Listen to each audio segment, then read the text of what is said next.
I buried my husband 3 months ago. Last night, I saw him laughing at my friend's engagement party, his arm wrapped around a woman I'd never seen before. When I called his name, he didn't look confused. He looked caught. He stepped back, his face going through calculations I recognized from 21 years of marriage, and said 5 words that changed everything. Marla, you shouldn't be here. Dead men don't give warnings. And they don't know your name when they're pretending to be strangers. My name is Marla Whitcomb. For 21 years, I was married to Elliot Whitcomb. I knew the scar near his jawline from a college biking accident. I knew the small dent in his left eyebrow. I knew the way his mouth pulled slightly to the left when he was nervous. I knew the man standing across that room. And he knew me.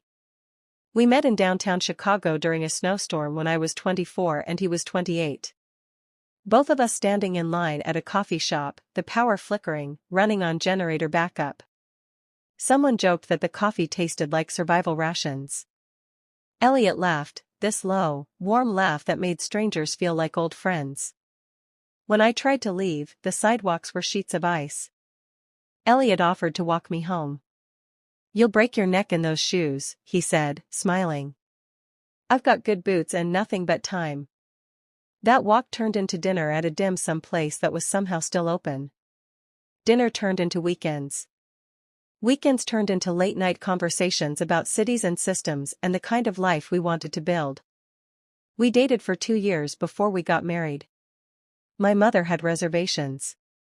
He's so quiet, she'd say. Are you sure he has ambition?